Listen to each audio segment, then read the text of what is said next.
Let us hold it let us not focus too much on it. We need it, okay, we need money, yes, I know we do. But let us not hold it as if it is do or die. Let us not live our lives as if, if I don't get this, I will die. No, it's not that important. It is not. And I'm telling you, time is so short. I usually tell myself, because even now, above 60, I can remember my 10th birthday. When I was 10, the party they held for me, even the dress I wore, I can remember it. And it's like yesterday. But more than 50 years have gone. That's how short life is. That's why we should set our priorities and do the things that are needful. A wise person will plan for the future. Where am I going to spend eternity? When I get there, am I going to be in a mansion or in a bus quarters? Am I even going to enter?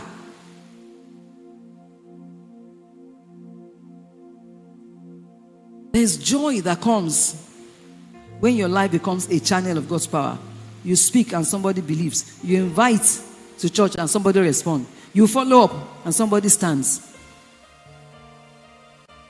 I ask, how many people have you invited to church from the beginning of this year? Because if you have been inviting people and you have been following up with the person you invite, even if you as an individual focus on one person in a quarter, we won't even have empty chairs. Is that not true? Answer now. Is it hitting you too hard? I should lower it a bit. So it's a passion, I'm feeling it in my bones. I have to speak it out. Nothing cures emptiness like being used by God. That's true. If you are here this morning, you are feeling empty. You are feeling that something is just not adding up.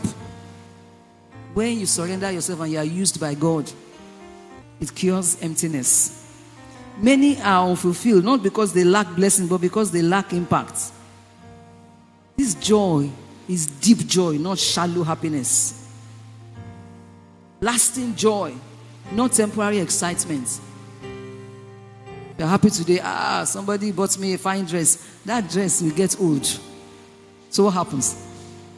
Somebody bought me a car. That car will get old.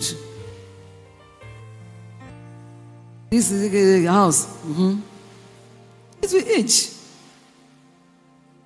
Church had to change. Most people don't know how to change POP. In the last 2 weeks, they will start Sunday evening so that by Sunday morning they have done. They removed this thing. They removed this one. Why? It was beginning to sag. The wood was getting weak. House will depreciate.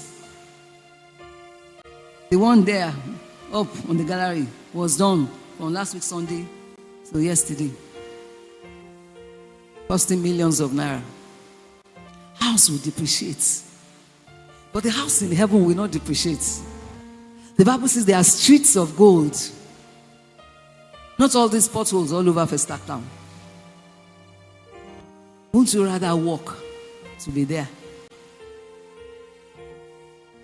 The joy to the church. Acts chapter 2 from verse 46. It says, and they continued daily with one accord in the temple and breaking bread from house to house, did eat their meat with gladness and singleness of heart, praising God and having favor with all the people. And the Lord added to the church daily such as should be saved. We were doing evangelism, they were reaching out. And what happened? God was adding daily to the church such as should be saved. That is why when we have to go out on evangelism as a church, let us go out. Because whether you win soul there or not, what happens is that God brings in people. It might not even be people that we have spoken to, but because we have gone out to reach out to some, He brings some even to us. When harvest increases, joy multiplies in the house. Testimonies increase, faith rises, unity strengthens, atmosphere changes. A harvesting church is a joyful church. Where there is no harvest, joy dries up. If a church is not winning souls, it will eventually lose its joy. It is important for us as a church to win souls. Thirdly, the joy of the mission. The church that belongs to RCCG. Vision 2032. Every soul won is a step towards Vision 2032. A proof that the vision is working. A reason for corporate rejoicing. Find a way to win souls. That is my message to you this morning. Find a way to win souls. In your own little corner, your sphere of influence, people that are under you one way or the other, your neighbors, your friends, win souls. It will be recorded for you in heaven. There's something that the Lord led me to be doing since this is the 4th year. Schools outreach. The Lord said, go out, catch them young. Teenagers, secondary school students. They had really, gone far. When I started that, I knew that, they had really gone far. And so we organize, the way we do it now, we plan with a Redeemed Church. We have done here about twice. We plan with a Redeemed Church. I run it like an NGO. We organize, we go out, map the area, give out flyers to secondary school students there. As they are coming out of the school, we won't enter their school. We invite them. We do it in the Redeemed Parish that is there in that vicinity. We take things along as God provides, Bibles, devotional, school bags. We take things there. And they come.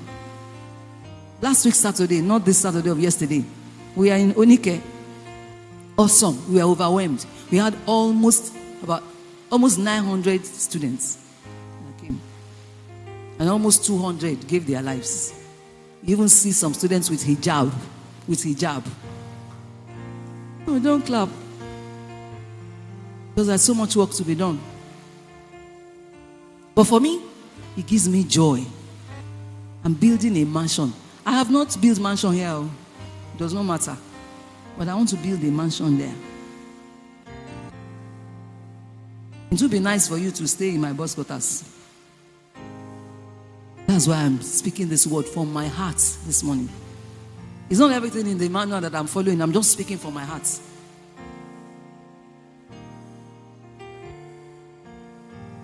The eternal joy, heaven's celebration. Heaven rejoices over one soul. Now imagine 10 souls, 100 souls, 1,000 souls. Every soul you win creates a celebration. Will heaven rejoice because of you? That's the question.